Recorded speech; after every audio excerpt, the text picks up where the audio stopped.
es un gran placer para mí estar aquí porque, bueno, yo también soy educadora, soy trabajadora de la educación y además creo que tenemos un compromiso fundamental, ¿no? Las aulas siempre son laboratorios de poder colocar pensamientos críticos. Entonces, agradezco muchísimo la invitación que la red de trabajadoras educadoras me ha hecho y agradezco particularmente a Gabriela, que fue quien fue el vínculo por lo cual logramos el hecho de yo estar aquí.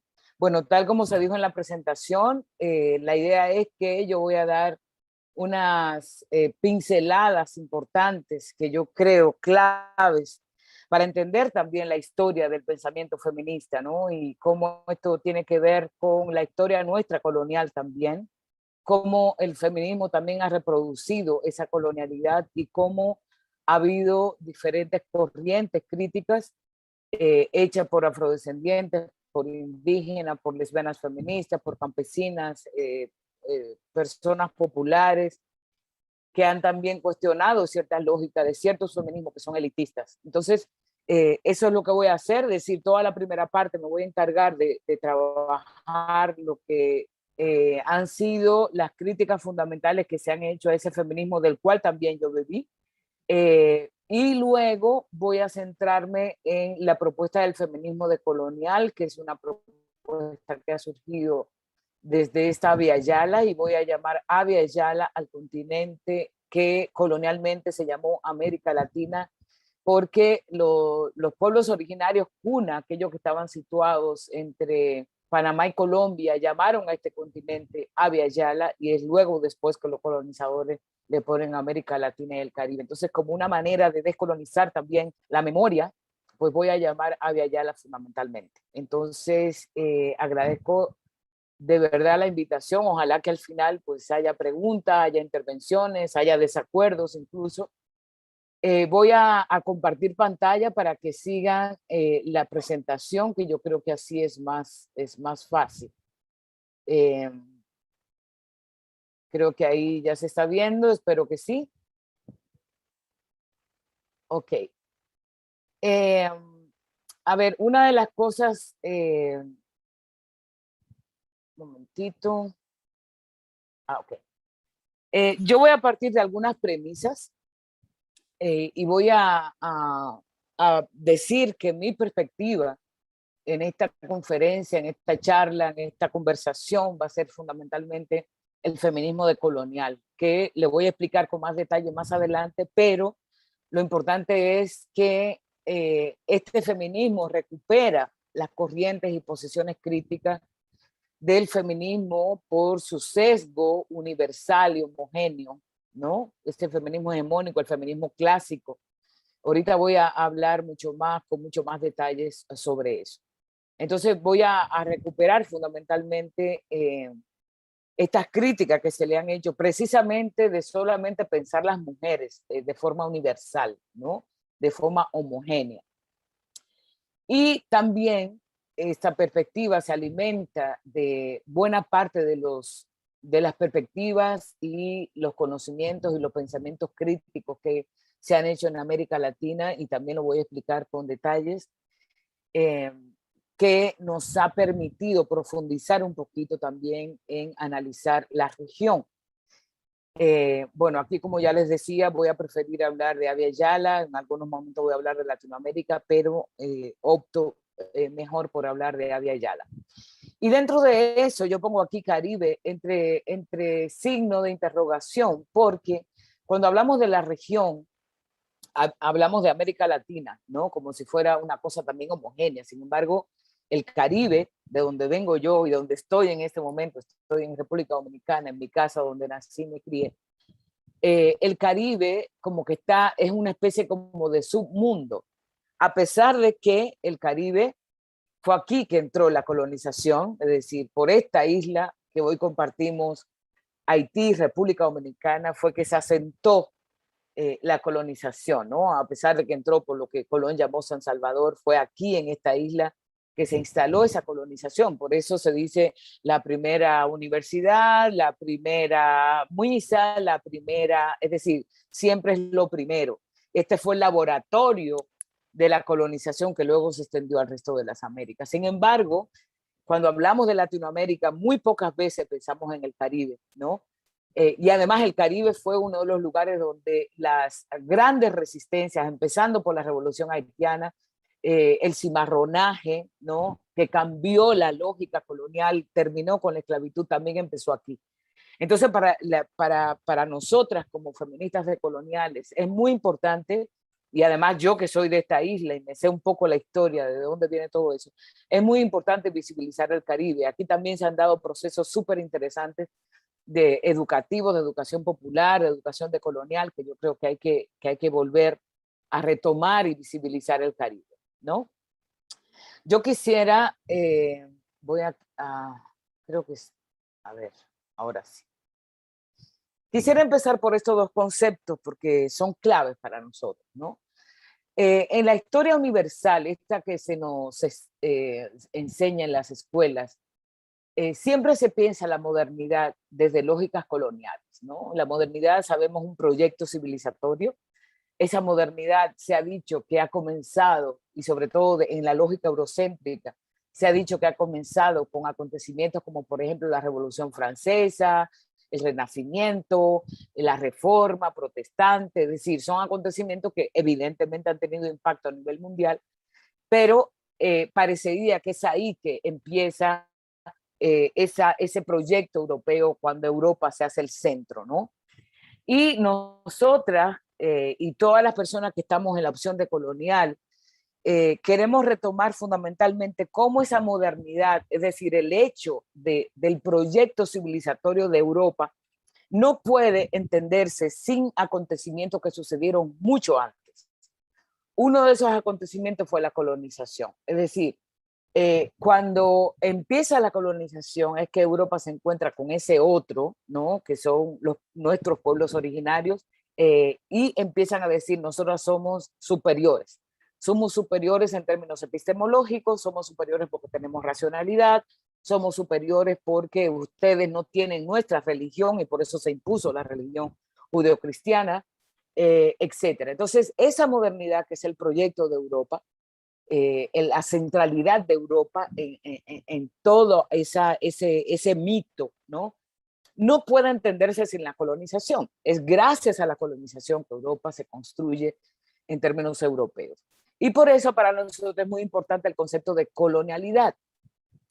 Y la colonialidad no es más que la secuela del colonialismo, es decir, ver hoy cómo se expresan, por ejemplo, las jerarquías raciales, sexuales, de género, de geopolítica, de nacionalidades, tiene que ver con, empezó allá en 1492, pero continúa hasta el día de hoy, ¿no? Y eso no es solamente para las mujeres, sino también para los grupos condenados del mundo, como por ejemplo los grupos indígenas, afros, las personas disidentes sexuales, etcétera, las personas que tienen otras capacidades que no son la de cómo se considera una persona normal. Y esto ha generado también que el paradigma moderno es el hombre blanco, heterosexual, católico, con ciertos privilegios de clase, etcétera, ¿no? Y se supone entonces que esta lógica de la modernidad coloca a ese paradigma hombre blanco, heterosexual, con ciertas capacidades, racional, desde el punto de vista de Europa, obviamente, como el punto de llegada. Pero por eso entonces Europa empieza a ser el punto de llegada y el punto de donde se supone todo el mundo tiene que empezar. Es decir, hay una lógica de emancipación con el hecho de parecernos a Europa. Todo lo que ha producido Europa, la belleza, por ejemplo, es parte fundamental de todo esto. ¿Quién es bonito? ¿Quién no es bonito? ¿Quién es inteligente? ¿Quién no es inteligente? Y esto también tuvo ligado a la relación entre barbarie y civilización. Nuestros pueblos, desde el mismo momento de la colonización, se consideraron como bárbaros porque no eran como ellos, y los civilizadores son aquellos, es decir, los europeos, ¿no? Entonces, aquí, como dice los pensadores de la opción de colonial, por eso ponemos modernidad / o rayita colonialidad, porque son co constitutiva, es decir, no se puede entender ese proyecto moderno europeo sin la colonialidad, sin el colonialismo, ¿no? Por tanto, no hay modernidad sin colonialidad y a su vez la colonialidad supone a la modernidad. Hay una co-constitución, no puede existir una sin la otra, que es la otra versión que desde una perspectiva de colonial nosotros analizamos. Mientras que Europa está diciendo el mundo ha sido gracias a nosotros a partir de la Ilustración, a partir del Renacimiento, a partir de todos estos movimientos, nosotros decimos esto fue gracias precisamente a el colonialismo y su posterior colonialidad, ¿no? Esto como una premisa fundamental. Entonces, el feminismo hegemónico, y aquí voy a referirme a lo que es el feminismo blanco, y es blanco no solamente por cuestiones de piel, sino también por su forma de teorizar, por su forma de entender la subordinación de las mujeres, por sus prácticas políticas, ¿no? Entonces me voy a referir tanto al feminismo hegemónico como feminismo blanco, y voy a decir más adelante por qué, también ha reproducido esa colonialidad, ¿no? Yo esto lo digo con conocimiento de causa porque yo bebí de este feminismo, ¿no? Y voy a decir algunas cuestiones. Por ejemplo, cuando se estudia el feminismo, o sea, un taller básico del feminismo, empiezan, yo también hice eso, empiezan a pensarse las olas del feminismo, ¿no?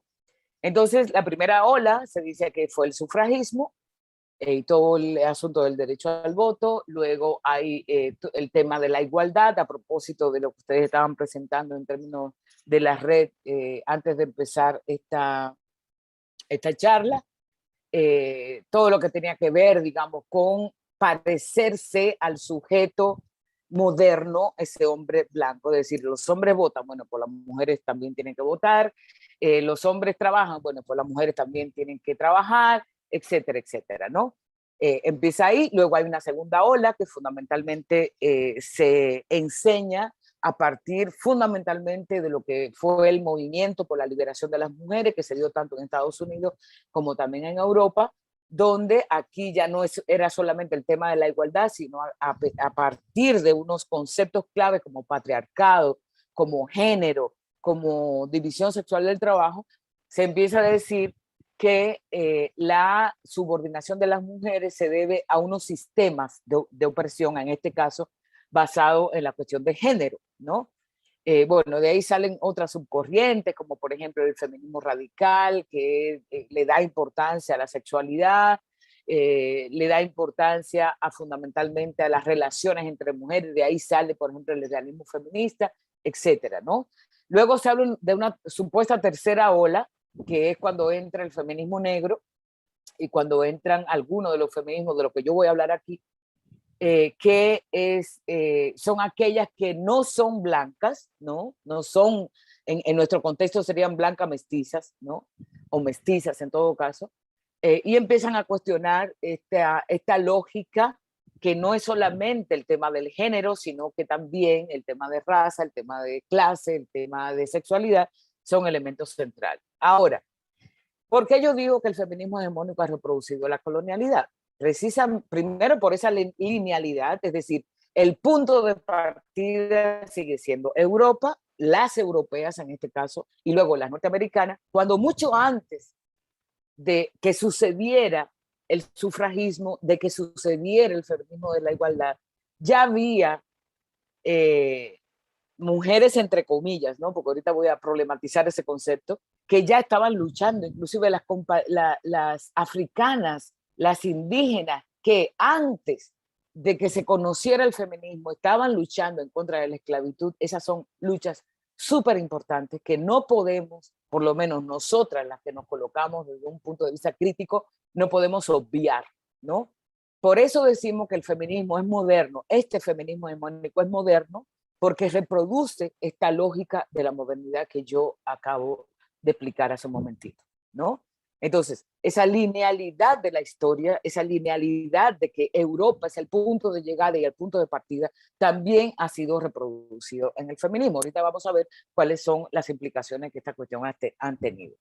Y esto se parece mucho a lo que yo vengo hablando a nivel general. Por ejemplo, las corrientes de la igualdad o la corriente liberal, el punto de partida y el punto de llegada es Europa, con estos acontecimientos como Renacimiento, la Ilustración, siempre con una visión de desarrollo, ese desarrollo pensado fundamentalmente desde lo que es Europa, lo que ha sido Europa y que se supone que todos los pueblos tendríamos que parecernos a Europa. Y esto tiene que ver también con la lógica del progreso. ¿Hacia dónde progresamos? ¿No? Es decir, hay pueblos hace muchos años, inclusive antes de la colonización, que tienen producción de vida, tienen organización social, tienen racionalidad, tienen, digamos, maneras de organizar su sociedad, pero eso no se considera ni desarrollo ni está en el progreso. Lo que se considera desarrollo y progreso es lo que Europa instaló desde el 1492, que posteriormente eso se afianza, digamos, cuando Estados Unidos viene a ser imperio, ¿no? O sea, hay que entender un poco estos conceptos. Los conceptos son interpretaciones, no solamente son palabras, ¿no? ¿Cuáles son los intereses que han habido históricamente para colocarnos a la mayoría de la gente en una lógica de que tenemos que desarrollarnos? Ahora, ¿cómo tenemos que desarrollarnos? ¿No? Esta es la lógica de la modernidad. Tampoco el feminismo de la igualdad o liberal, a propósito de lo que se decía en una de las cápsulas que se planteaba, que decía que era importante tener políticas públicas, políticas equitativas.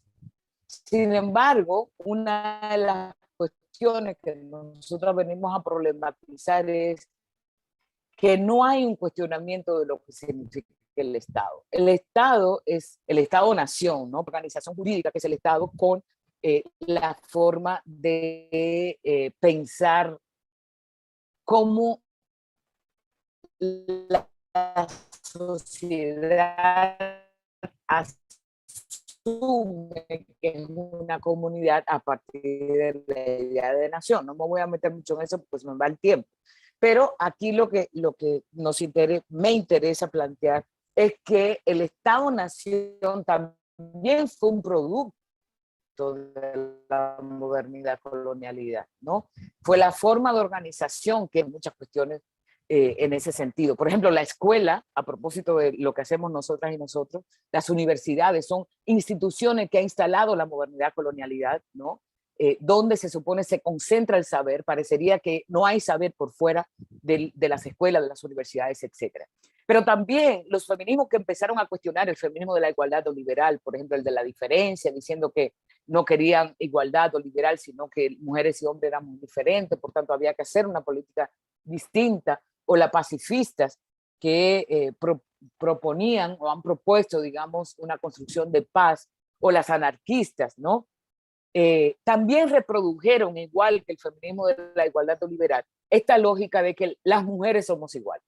Si ustedes ven la historia de todas estas corrientes políticas, asume como el centro el tema del género, como un asunto universal. Ahí no se metió la raza, ahí no se mete la cuestión de la clase, ahí no se mete la cuestión de la sexualidad, de la geopolítica, de la nacionalidad, sino que todas las mujeres del mundo somos iguales, cuando eso es una falacia, ¿no? Ni siquiera las europeas y las latinoamericanas y caribeñas somos iguales a la europea por cuestión geopolítica, pero también al interior de nuestro país hay muchas diferencias en términos de mujeres cuando atraviesa raza, cuando atraviesa clase, cuando atraviesa trabajo, etcétera, etcétera. Luego ya las marxistas, socialistas y materialistas, por ejemplo, empiezan a colocar el tema de la clase, ¿no? El tema, esa relación entre sexo y clase, entendiendo, digamos, que las lógicas capitalistas impactaban de distinta manera a mujeres distintas, aquellas que estaban articuladas al modo de producción, en qué lugar, si eran trabajadoras o eran dueñas de una fábrica, etcétera, ¿no? Empiezan un poco a romper esta universalidad. Sin embargo, también pensaron las mujeres de forma universal, es decir, hablaron de clase y sexo, pero siempre considerando la experiencia del norte. Y una de las cosas que, por ejemplo, se ha hecho mucho desde la crítica decolonial es como el mismo marxismo también es una reproducción de la lógica moderna universal europea. Es decir, Marx en su propuesta, que ha sido muy importante para muchas de nosotras y nosotros, ¿no? Sin embargo, miró a Europa, la experiencia de Europa, ¿no? Esta relación social entre proletariado y burguesía. Siempre pensó Europa, no pensó, por ejemplo, el trabajo que hicieron los indígenas, el trabajo que hicieron las personas esclavizadas para construir el capital, que fue fundamental, porque es a partir de ese momento que el capitalismo se hace mundial, ¿no? Que es una de las cosas que hemos estudiado mucho. Sin embargo, Marx pensó la experiencia europea a nivel interno, y las marxistas, socialistas y materialistas pues también siguen reproduciendo esta lógica universal. Entonces, todas estas corrientes han asumido que todas las mujeres tenemos un sistema de género compartido, ¿no? Y eso ha hecho que nuestras sustentaciones teóricas, las teorías que se han producido, las explicaciones, etcétera, pues son producidas desde el norte, aplicándola para toda la humanidad y sobre todo aplicándola para la mayoría de la experiencia de mujeres y de género. Bueno, entonces, eso es muy largo, ¿no? Eso yo lo desarrollo, de hecho, en un seminario completo, pero ese es el punto de partida. Entonces, ha habido posterior a eso una serie de feminismos críticos, ¿no? Ha habido otras historias de lucha, ha habido otras cosmovisiones y ha habido otras propuestas que yo quisiera traer aquí. Entonces, por ejemplo, a propósito de que alguien hace un momentito, ay, perdón, estaba hablando de feminismo popular. Bueno, pues las feministas populares han relacionado, por ejemplo, la importancia de la posición de clase, ¿no? La posición de clase social, vista aquí como una categoría importante dentro de la lógica del capital, ¿no? Pero además yo creo que han aportado a pensar la clase en esta región donde la mayoría de las mujeres empobrecidas están en el trabajo informal. Es decir, no podemos hacer un análisis de lo que hacía Marx, de pensar el proletariado y la burguesía alrededor de un modo de producción que se concentraba en una fábrica o en una empresa, ¿no? Porque la mayoría, como ustedes lo saben, y más en la pandemia, ¿no? Eso se ha visibilizado mucho más, la mayoría de la gente empobrecida en nuestra región pues tiene un trabajo informal. Pero además, estos sujetas, están en comunidades, en los barrios, donde también geopolíticamente dentro de nuestros países, pues no tienen los mismos privilegios que otros y otras que están en mejores condiciones en este caso. Entonces, lo que digamos, articulan una relación entre patriarcado y capitalismo, que fundamentalmente lo que viene a hacer es explicar cómo hay muchas mujeres que están mucho más afectadas por la lógica del capital. Hubo un error por parte también de estas feministas, no solamente las feministas populares, sino también de ese feminismo blanco mestizo, en pensar que estas mujeres que estaban afectadas por el capital tenían necesidades básicas, es decir, que lo que buscaban era alimentación, etcétera, y que las ilustradas mestizas, blanco-mestizas de nuestra región tienen necesidades estratégicas y ponían las necesidades estratégicas por debajo de lo que serían las necesidades básicas. Díganme ustedes si una mujer que es madre, que tiene una familia, que tiene que buscar la alimentación de sus hijos todos los días, que no tiene posibilidades, no es estratégica en buscar esa posibilidad, como que si ellas no pensaran, que solamente buscaran esta lógica de satisfacer sus necesidades y sus necesidades familiares, ¿no? Y esa es la lógica racista y clasista que ha tenido el feminismo hegemónico en nuestra región, pero a nivel del mundo, pero particularmente en nuestra región. Esto fue un debate muy importante que ha tenido esta cuestión en toda Via Yala, a partir de entender que las necesidades de las mujeres de los barrios, de las comunidades, son necesidades ligadas, y aquí voy a poner entre comillas, a la naturaleza, como siempre se nos ha visto a las afros, a las indígenas, a los pueblos, ¿no? Estamos ligados a la naturaleza, pero no pensamos, no somos estratégicas y estratégicos. El otro fuente, o más bien la otra, que es para mí central para esta charla, es lo que han producido lo que hoy se llama el feminismo negro, que no es todo igual, hay muchas tendencias, lo que es el black feminine de Estados Unidos, también las negras británicas y las afro latinoamericanas y caribeñas, cuando empezamos a articular no solamente el clasismo, a la cuestión del género o al sexismo, bien la heterosexualidad obligatoria. Aquí tal vez el fue la simultaneidad de opresiones. Ellas decían, a partir de nuestra experiencia no podemos pensar solamente como piensan las feministas blancas, sino que tenemos que pensar cómo nos afecta el racismo, el sexismo, el clasismo, la heterosexualidad a todas nosotros, ¿no? Luego Patricia Hill Collins, que es una de las pensadoras epistemólogas, habla de la matriz de opresión, por eso a mi charla yo le pongo matriz de opresión, o sea, complejizar la matriz de opresión, porque es imposible para cualquier propuesta, no solamente feminista, sino de liberación y de transformación, pensar una política que no considere precisamente la matriz de opresión de raza, de clase, de sexo, de heterosexualidad, pero podemos ampliar inclusive todos estos sistemas de opresión. Y luego, ya hoy se conoce un concepto que para mí es el más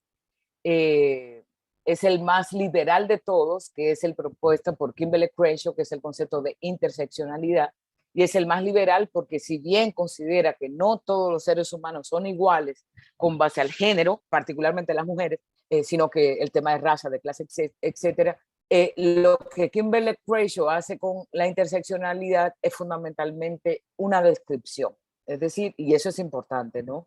Es una descripción, sin embargo, cuando estamos hablando de la matriz de opresión tiene una propuesta de liberación.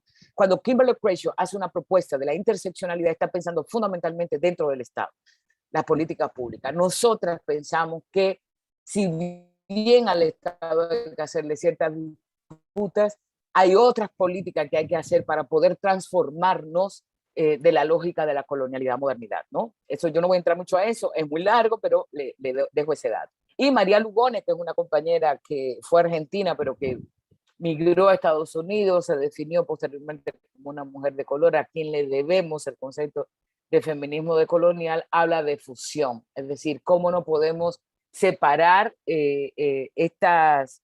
Primero, no podemos hacer categorías de eso solamente, sino cómo funcionan en términos de la materialidad de la gente, ¿no? Un aporte que hemos hecho las afrolatinas y afrocaribeñas es que si bien como las otras, como las afro-norteamericanas, como las afro-británicas, etcétera, hemos dicho, es cierto, estamos de acuerdo, inclusive hemos actuado en relación en contra del racismo, en contra del sexismo, en contra del clasismo. Todo esto ha estado ligado al colonialismo, es decir, no viene solamente por identidades o a partir de la república o a partir de la creación de los estados nacionales, sino que el racismo, el sexismo, el clasismo, la heterosexualidad también son coloniales y ese es nuestro punto de partida que retoma el feminismo decolonial. Hay otras compañeras que son a ver si yo puedo mover esto aquí. ¿Sí? Las feministas indígenas y mujeres indígenas. Y pongo mujeres y feministas indígenas a propósito, porque muchas de ellas no se quieren llamar feministas, aunque tengan una lucha histórica por el reconocimiento de las mujeres, por los derechos de las mujeres, y no se quieren reconocer feministas por todo lo que yo he dicho ya. Es decir, ellas tienen otra genealogía de lucha que son fundamentalmente sus pueblos. Una de las cosas que hemos pecado mucho las feministas durante mucho tiempo es ¿por qué las mujeres no se quieren llamar feministas? Eso es porque los hombres les dicen que eso viene de Europa, porque ellas no se quieren reconocer en este movimiento nuestro de las blancas mestizas, ¿no? Pues no, sencillamente porque las luchas de las mujeres blancas y las luchas de las mujeres blancas mestizas sencillamente no las representaban. Su genealogía viene de pueblos, ¿no? Es anticolonial de los pueblos. Entonces, estas compañeras, ¿qué nos aportan? Son muchas, pero solamente a nivel general. Primero, a relacionar además el sexo y el género con la lógica de la cultura, viendo la cultura aquí no como lo hace la antropología colonial, sino la cultura en términos de la lógica etnocéntrica occidental, ¿no? Cuestionan también prácticas patriarcales y heterosexistas que se dan al interior de su cultura, no es como dicen unas por ahí, que sencillamente todas las mujeres indígenas son víctimas de los hombres indígenas en este caso, sino que también ellas mismas llevan unas luchas importantes dentro de sus comunidades y pueblos, ¿no? Luchan contra el etnocentrismo occidental porque la consideran que no saben, que no conocen, que deberían ser como las blancas, parecerse a las blancas o a las blancomestizas, etc. También combaten el racismo, luchan por el reconocimiento de sus pueblos, ¿no? El derecho a una cultura propia y a la autodeterminación. Fíjense que aquí hay una cosa muy importante y es que la mayoría de las feministas blancas y blancomestizas siempre se hablan del empoderamiento, ¿no? Esa mujer empoderada parecería individualmente. Tanto las afro como las indígenas han dicho, yo no me puedo liberar si mi pueblo no se libera, porque siempre están ligadas a sus comunidades, cosas que las blancas y la blanca mestiza no lo han hecho. Por tanto, luchan por el reconocimiento de sus pueblos y dentro de ellos, dentro de sus pueblos están ellas, ¿no? Y también colocan el tema de cómo existe, a pesar de que el colonialismo oficialmente pasó a partir del nacimiento de la República, pues reconocen que sigue habiendo un colonialismo interno que se basa en las jerarquías de clase, de raza, etcétera, en la mayoría de nuestros países. Entonces, también estos son de los feminismos críticos que han venido a alimentar, digamos, el pensamiento feminista de esta región, como son las mujeres y feministas indígenas. Y no solamente al feminismo, también a diferentes propuestas de movimientos sociales a nivel general. Ay, ¿por qué no me pasa esto? Ya.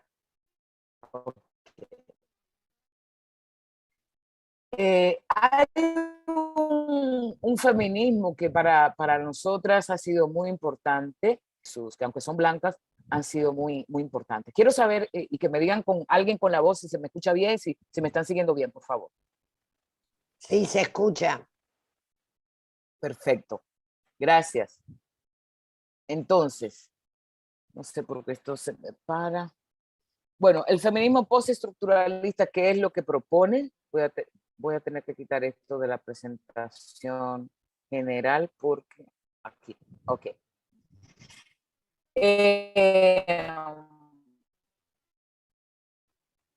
El feminismo postestructuralista, bueno, esto es más filosófico, viene más de la filosofía, empieza a hablar de que tenemos que descender, aplica para el feminismo, pero aplica también para otras propuestas políticas, teóricas, es que no podemos hablar de un sujeto universal, ¿no?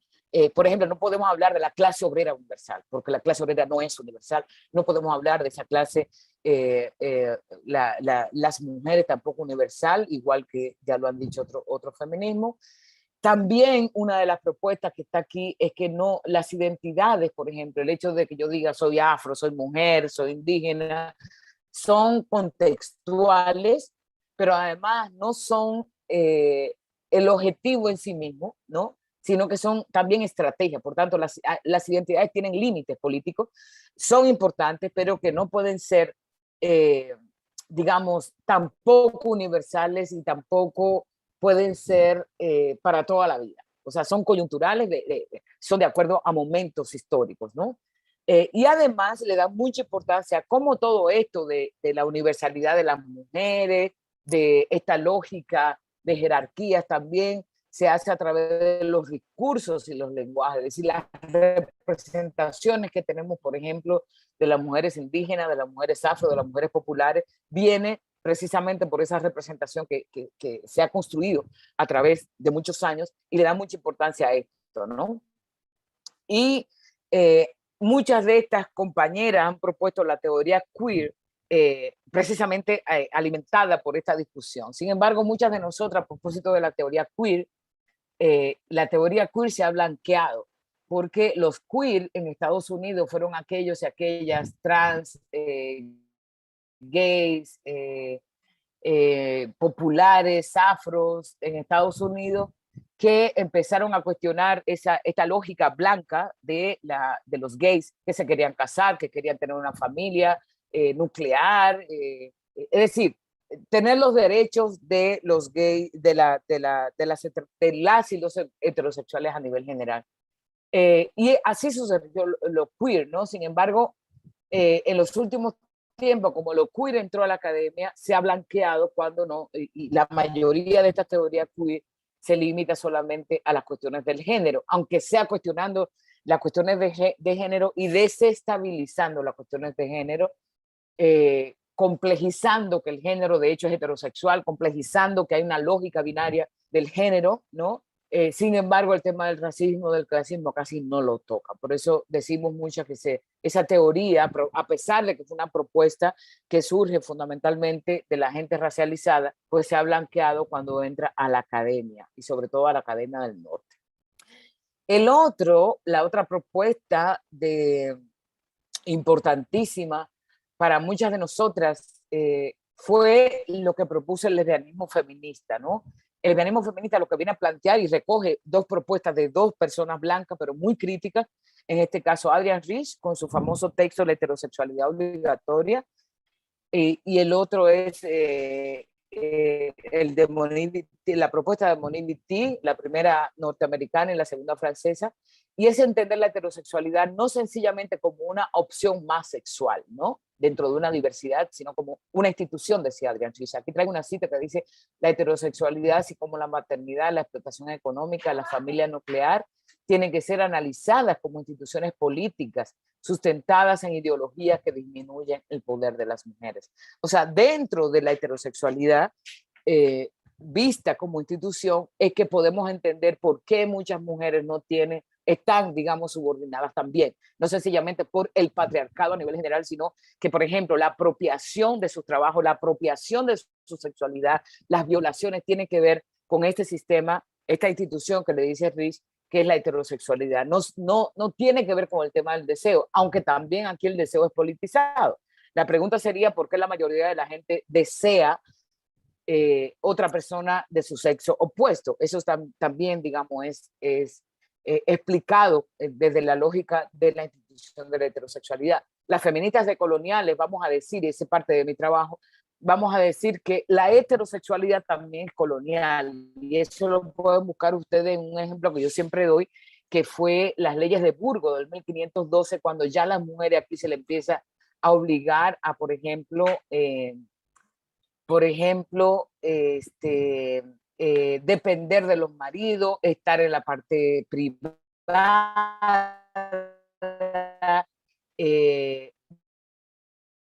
bueno, hay una ley que los colonizadores, hablando de leyes, quiere decir que ya la práctica existía, porque sabemos muy bien que las leyes existen cuando ya ha habido mucho tiempo que han existido prácticas sociales, ¿no? Y la otra que aporta en ese sentido es Monique Wittig, que ella dice ha habido una ideología de la diferencia sexual, es decir, el hecho de que pensemos que solamente hay hombres y mujeres es parte de la ideología de esa diferencia sexual, que ella le llamó el pensamiento straight, y bueno, propone diciendo las lesbianas no son mujeres, que es una frase que vino a revolucionar un poco también el feminismo, ¿no? Cuando ella dice las lesbianas no son mujeres, como ella lo explica, es que no son mujeres porque mujer del feminismo blanco se define en relación a la dependencia de un hombre, se define en relación a la lógica heterosexual. Por tanto, las lesbianas, dice ella, salen de ese concepto o de esa práctica al desear otras mujeres, a convivir con otras mujeres, a no necesariamente. Eso ha sido discutido porque obviamente, aunque las lesbianas salimos de esta lógica heterosexual, pues cuando salimos a la calle somos vistas como mujeres. Pero además estas dos compañeras, a pesar de que para mí han sido referentes fundamentales, tampoco tocaron el tema de raza, de clase, etcétera, etcétera. Viti tal vez se acercó un poquito más a pensar esto de manera mucho más compleja, haciendo un símil inclusive con la experiencia de los esclavizados, esclavizadas, con el tema de la heterosexualidad, ¿no? Ahí no me voy a parar mucho tampoco porque me falta un poquito todavía. Y la otra cosa importantísima que quiero contarles es que me imagino que ustedes saben que en la década de los 90, por ejemplo, surgió aquí una corriente importantísima que fueron las autónomas, el feminismo autónomo. El contexto de esto, y me gusta siempre decir el contexto para que se pueda entender, fueron los años 90. Los años 90, como me imagino ustedes saben, fue la entrada del neoliberalismo en nuestra región. Veníamos de la década perdida de los 80, ya los 90, pues entra el neoliberalismo cuando todo se hace mercado, ¿no? Incluyendo las lógicas culturales, todo se hace mercado, incluyendo las universidades, etcétera. Y es este momento, en la entrada de los 90, cuando se hace la Conferencia Mundial de la Mujer de Beijing, ¿no? Eso está ligado a las políticas globales, por ejemplo, que hace la ONU, y esto tiene una explicación, yo he escrito sobre eso si lo quieren buscar. Esto tiene una explicación fundamental, y es que la gubernamentalidad global necesita de los movimientos sociales. Antes había una separación entre todo esto. Y la lógica neoliberal entiende que los movimientos sociales tenían que institucionalizarse y seguir lógicas de la ONU, del Fondo Monetario Internacional, del Banco Mundial, etcétera. Y por eso se hacen estas conferencias mundiales, que obviamente empiezan en el 70 y pico, pero si ustedes ven, en los años 90 se desarrolla la Conferencia Mundial de la Mujer, se desarrolla la de Río, de Medio Ambiente, se desarrolla un poco antes, en el 84, la de Derechos Humanos, luego la de Durban en el 2001, que es contra el racismo. Es decir, es una década que empieza en los 80. Bueno, está la del Cairo sobre población y desarrollo. Es decir, es una década muy importante para poder entender el cambio que surge en los movimientos sociales y también en las organizaciones internacionales. Quiero destacar dos cosas aquí sobre ese momento. Uno es la ONGización, es decir, el surgimiento de las ONGs, que empiezan a finales de los 80, pero que se fortalece en los 90, donde las ONGs son instituciones, ¿no? Que son una especie de intermediarias entre Estado y la sociedad civil. Por eso mucha de la gente que trabaja en ONGs muchas veces viene del movimiento social, ¿no? Pero tampoco es Estado, sin embargo, brinda una serie de servicios, ¿no? En ese sentido, muchas ONGs se convierten en sustitutas del Estado mismo, entonces hay una especie de identidad híbrida. Son espacios laborales, pero muchas de ellas creen que son espacios del movimiento. Antes de todo de esta cuestión, los movimientos éramos autónomos, no necesitábamos de una institución, de un financiamiento, etcétera, ¿no? Y lo que hace es que hay una tecnificación de la política.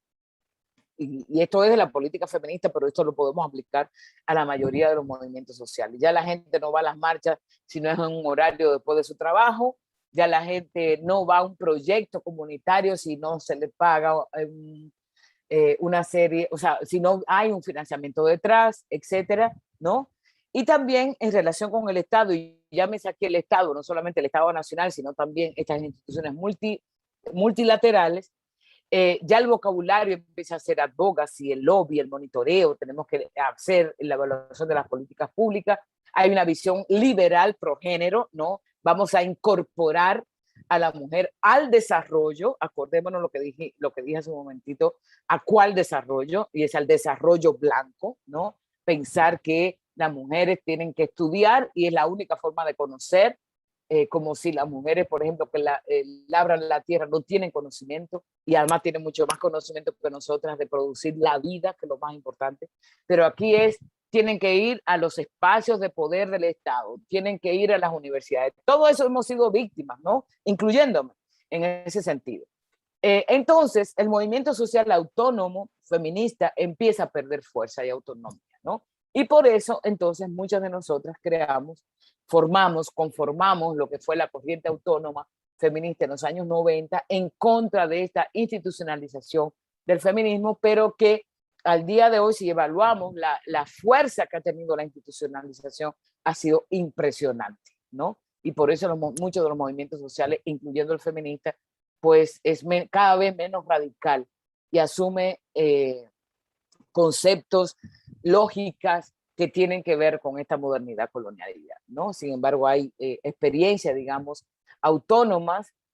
Nosotras, por ejemplo, empezamos a denunciar todas las políticas de lo que es la ONU, del Fondo Monetario, de la USAID, de la cooperación internacional, esta lógica de la cooperación, que se dice cooperación, pero son cooperantes que cobran un dineral gracias a lo que se robaron en la lógica colonial, Europa, Estados Unidos, cuando fue imperio, etcétera, etcétera, y vienen con esta lógica altruista a decir que lo que deben hacer es cooperación, cuando sabemos muy bien que esta cooperación además está condicionada por los estados nacionales de allá del norte y que vienen a asumir todas las mujeres de por aquí como víctimas, ¿no? Bueno, entonces ahí también una de las críticas que hacíamos es ese proceso de institucionalización también, además de la tecnocratización que llevó, han sido tecnócratas la gente de las ONG fundamentalmente, también impuso una agenda global de derechos. Aquí es que, Y yo invito a que estudiemos la historicidad de lo que son los derechos humanos. Eso tiene una historia, y tiene una historia colonial e imperial. Es cuando Estados Unidos, ahí recomiendo el texto de Arturo Escobar. Arturo Escobar se llama La invención del tercer mundo. Él explica cómo tanto el concepto de desarrollo como también el concepto de derecho, el concepto de la pobreza, por ejemplo, tiene una historia que es cuando Estados Unidos quiere hacerse de todo el hemisferio, y que por eso hoy hablamos tanto de derechos como si fuera la única matriz civilizatoria posible, cuando sabemos que los derechos pues están metidos en la lógica del Estado Nacional. No es la autonomía de la gente, y de hecho hay pueblos que no hablan de derechos, sino que tiene que ver con esta historia que ahora no me voy a meter porque también es muy largo, ¿no? Entonces, nuestra propuesta como autónoma fue la autonomía y la autogestión.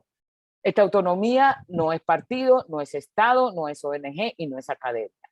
Por ejemplo, a pesar de que yo soy académica y que yo trabajo en la universidad, mi trabajo político yo nunca lo hago en la universidad. Más allá de que allá yo lleve, digamos, pensamiento crítico, que es lo básico que podemos hacer las personas que empezamos de otro modo, sino que yo lo hago, como decía en mi presentación, a través del Grupo Latinoamericano de Estudio de Formación Feminista, GLEFAS, que somos un grupo de personas que estamos en toda la región pensando la acción política feminismo decolonial, pero lo hago desde el antirracismo. En este momento, por ejemplo, estamos llevando a cabo de forma autónoma unas escuelas decoloniales con jóvenes activistas aquí en República Dominicana, que dura más aproximadamente un mes. Esa es nuestra política, ¿no? Una cosa es que yo trabaje en un lugar y otra cosa es cómo es que hacemos la transformación social a partir de la cuestión movimentista. Hay un feminismo que en los últimos años ha sido muy importante, que es el feminismo comunitario, que lo que propone es la comunidad como centro de la política, retomando la experiencia precisamente de las comunidades indígenas y afros. Inicia en Bolivia con, por ejemplo, Julieta Paredes, de origen aymara, y otras compañeras, y en Guatemala con la compañera Lorena Cabnal, de origen xinca, ¿no? Ellas hablan, por ejemplo, que tendríamos que hablar de un patriarcado ancestral, en el sentido de que ya antes de la colonización existía un patriarcado, y lo que viene a hacer la colonización es hacer un patriarcado moderno, institucionalizarlo, ¿no? A través del matrimonio, de las iglesias, etcétera, etcétera. Pero que, según ellas, ya antes había lógicas que explotaban a las mujeres. Uno de los ejemplos que pone Julieta Paredes es la experiencia inca, ¿no? Donde se subyugó a las mujeres. Por eso ya hablan de, ha habido un entronque de patriarcado, no se puede hablar de un patriarcado universal. El otro elemento es que han colocado es el cuerpo como un territorio político, ¿no? Entendiendo las violaciones, las violencias que sufren las mujeres.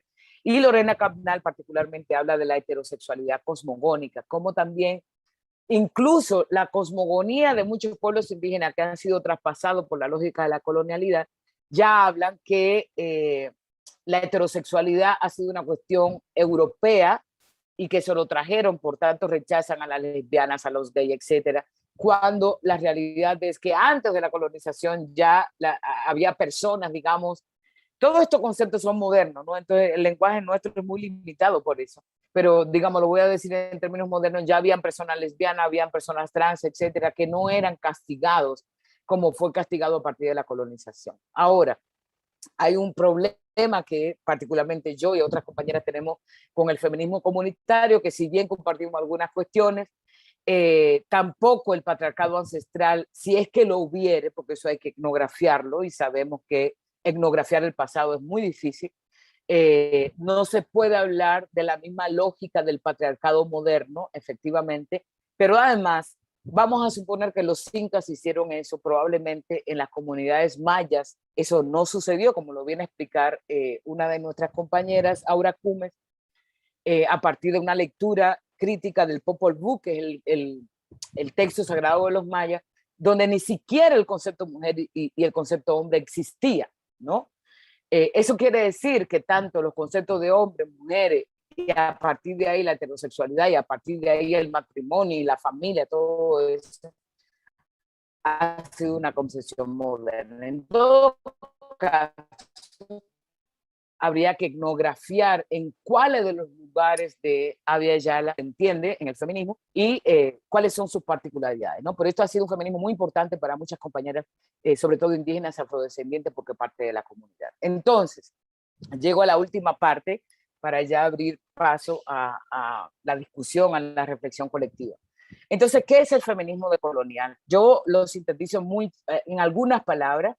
Una es la recuperación. ¿Por qué la recuperación? Porque recuperamos parte de estos pensamientos críticos de las afro, de las compañeras indígenas, de las lesbianas feministas, que han aportado sobre todo a cuestionar esta universalización de las mujeres en el feminismo, pero también recuperamos los conocimientos, las prácticas políticas de nuestras comunidades, de comunidades afro, de comunidades indígenas, que tienen otro tipo de racionalidad de la moderna, que el europeo dijo que no tenían racionalidad, que eran brutos, etc. Sin embargo, son los que están desde sus territorios manteniendo prácticas para la vida, porque al final lo que nos interesa es la vida y la dignidad, ¿no? Entonces hay una recuperación de todo eso. Obviamente recuperamos, pero también complejizamos porque estamos en otro momento y nuestras teorías, nuestros conceptos, etcétera, están siendo complejizados a partir de esta experiencia que hemos traído tanto de los feminismos críticos como también de los pensamientos y las prácticas de otras comunidades. El feminismo decolonial también es un desenganche, y es un desenganche, es un concepto de Stuart Hall que me encanta, un jamaiquino de los estudios culturales. Es un desenganche porque después de tantos siglos de colonización, esto implica crear otros imaginarios a partir de esa crítica, a partir de entender nuestra propia historia y desengancharnos, ¿no?, de ese síndrome colonial, creando también otras maneras de ser, de estar, de construir, de pensar, ¿no? Es un reconocimiento por la primera parte, que es una recuperación. Reconocemos todo lo que nuestros pueblos han hecho por las sociedades a nivel general, no por sus propios pueblos, sino que es un reconocimiento a esos saberes que no son reconocidos dentro de la academia, a esos saberes que han permitido la creación de lazos, de tejidos sociales importantísimos que no están en estas instituciones modernas, ¿no? Y para muchas de nosotras, sobre todo las afros, las indígenas, ha sido un proceso restaurador encontrar, digamos, o construir, porque entre todos hemos construido una propuesta como esta, porque tiene que ver con nuestra dignidad. El feminismo blanco siempre nos negó en pensar que las afro no pensaban, que las indígenas no pensaban, que había que ayudarlas, que siempre somos víctimas, etc. El feminismo decolonial, conjuntamente con estos feminismos críticos, populares, etc., nos ha devuelto también la dignidad, ¿no? Entonces, el feminismo decolonial no es más que un proceso de revisión y redefinición de los lugares políticos. Como bien yo le dije, el concepto fue propuesto por María Lugones. Les recomiendo un texto que se llama Colonialidad y Género, de María Lugones, donde más o menos ya empieza a trabajar, porque es del grupo, digamos, del giro decolonial, y ella empieza a proponer hacia un feminismo decolonial, y es ahí donde nos encontramos. De hecho, María Lugones fue parte del GLEFAS, del grupo que somos nosotros. Muy rápidamente, ya yo de esto hablé, de quién recuperamos fundamentalmente, de las afrofeministas de Abya Yala de los años 70 y 80, donde empezamos a interconectar las experiencias de sexo, género, de raza y clase, donde en ese momento le llamábamos experiencias de opresión interconectadas. Lo que hemos hecho con relación al colonialismo y la esclavitud, la recuperación de las luchas y las resistencias históricas desde los cimarrones que empezaron en tiempo de la esclavitud también, y siempre hemos estado tratando de visibilizar el racismo en el feminismo y el sexismo dentro del movimiento negro, dos de los movimientos de nosotras venimos, ¿no? Aquí están algunas de las caras. Leila González, que es una gran pensadora que empezó a pensar esa interconexión entre clases, raza. Está Mara Vivero, una colombiana estudiosa de todos estos temas. Celia Galván, está Sueli Carneiro, Junema Werner, estoy yo también. Es decir, desde los años 70 y 80 empezamos a conformar este pensamiento desde el afrofeminismo, ¿no? Pero también nos alimentamos de las que estaban también en Estados Unidos, que aunque tenían mucho más experiencia no, por lo menos más privilegios que nosotros por estar en Estados Unidos, a pesar de que son afroamericanas, han sido también madres políticas y teóricas nuestras, ¿no? También han hablado del entrecruzamiento de opresiones de raza, sexo, sexualidad. Ahí, como yo les decía, viene el concepto de simultaneidad de opresiones, de matriz de opresión, de co-consubstancialidad e interseccionalidad. retomamos lo que ya han planteado sobre la experiencia como fuente de conocimiento, cómo el hecho de ser afrodescendiente y vivir el racismo, el sexismo, etcétera, nos permite tener un privilegio epistémico, es decir, cómo podemos teorizar a partir de nuestra propia experiencia. Han hecho un análisis más complejo de la violencia, que no solamente se limita a la violencia intrafamiliar, sino que también es la violencia policial, es la violencia institucional con las personas racializadas. Complejizamos un concepto clave que fue del feminismo, que es división sexual del trabajo, cuando se dice las mujeres hacen un determinado trabajo que no se valora económicamente y los hombres hacen otra, pero nosotros abrimos eso y decimos, no, a ver, ¿quiénes hacen el trabajo más jodido, más pesado y menos pagado? Han sido las mujeres negras, las mujeres indígenas. Por tanto, abrimos ese concepto a división sexual, racial y social del trabajo. El otro elemento clave que han analizado muchas de ellas es la familia como un lugar de protección. Mientras las feministas blancas decían la familia es un lugar de opresión, cosa que coincidimos, ¿no? En la familia también se da violencia. Cuando pensamos la familia desde el afrofeminismo, no pensamos la familia nuclear, sino la familia extendida, que son comunidades fundamentalmente, ¿no? Entonces, cómo estas familias son protección también ante la lógica etnocéntrica, racista pues que nos afecta a nivel general. También colocamos la espiritualidad y la música como un lugar de libertad. Ha sido fundamental para nuestras experiencias este elemento, y también cuestionamos la lógica de la sororidad. Bell Hooks, la que está bajito aquí, y Audre Lorde también, que está aquí, cuestionaron mucho la sororidad de las mujeres blancas. La sororidad viene de la palabra sorora, hermanas, ¿no? De las monjas italianas, y además que lo retoma el feminismo italiano en la época de los 70. Y cuestionan la sororidad porque esa hermandad, dicen ella, está basada en la explotación de muchas mujeres que tienen privilegio en relación a otras mujeres. Por ejemplo, cuando las indígenas, las populares, las campesinas, las afro son las sirvientas, inclusive de muchas de las feministas, ¿no? Entonces ella dice, bueno, ¿cuál teoría explica esta lógica de la sororidad? Cuando hay una relación entre mujeres, entre las feministas con otras mujeres que son de explotación, que son de racismo, etc. Aquí tenemos a Barbara Smith, que fue de la iniciadora del colectivo Río con Bají, más abajo a Shirley Clark, también del colectivo Río con Bají, Bell Hooks, que es una gran pensadora afroamericana, Angela Davis, que es un ícono de la lucha contra todas las opresiones, Audre Lorde y Patricia Hill Collins.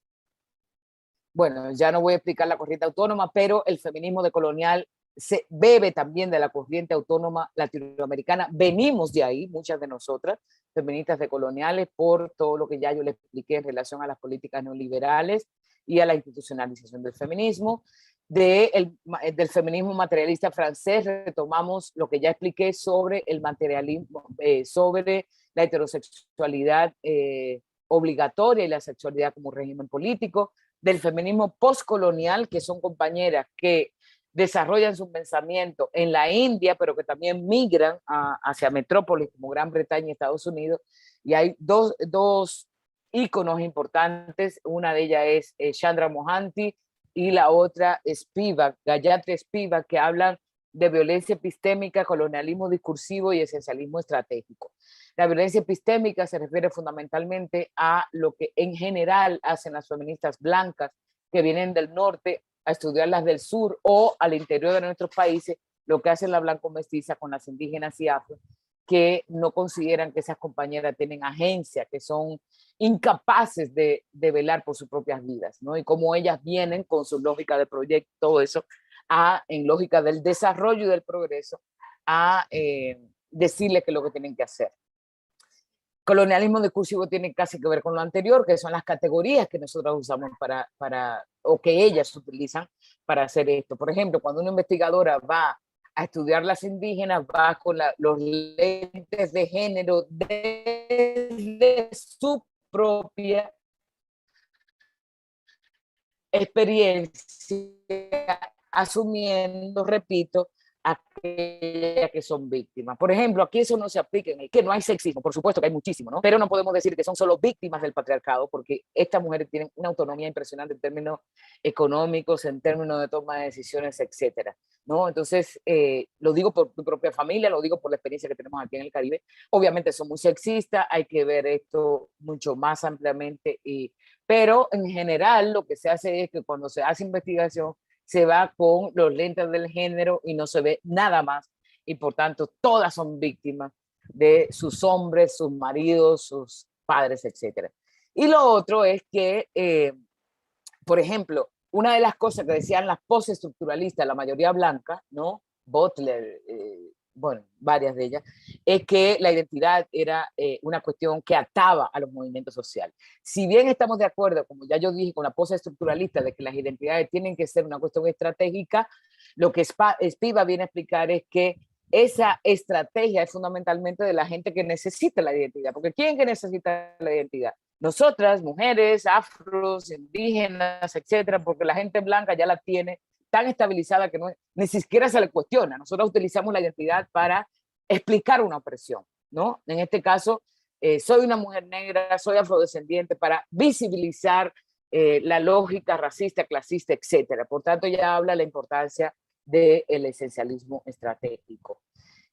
Bueno, esto ya lo expliqué. Estas son las personas, algunas de las personas, por lo menos los primeros, que empezaron a crear una comunidad de argumentación, se puede decir, que es la opción de colonial, cuando analizan la modernidad de la colonialidad, que ya yo expliqué, y a partir de ahí hay una serie de conceptos súper importantes, como por ejemplo colonialidad del poder, colonialidad del saber, colonialidad del ser, colonialidad del género, que nosotras como feministas decoloniales también retomamos, que es fundamentalmente cómo desde el poder, en términos de pensar las relaciones sociales de explotación, de dominación, de conflicto, que refiere fundamentalmente a la economía y la política, eso surge con el colonialismo, pero que hoy todavía eso se mantiene.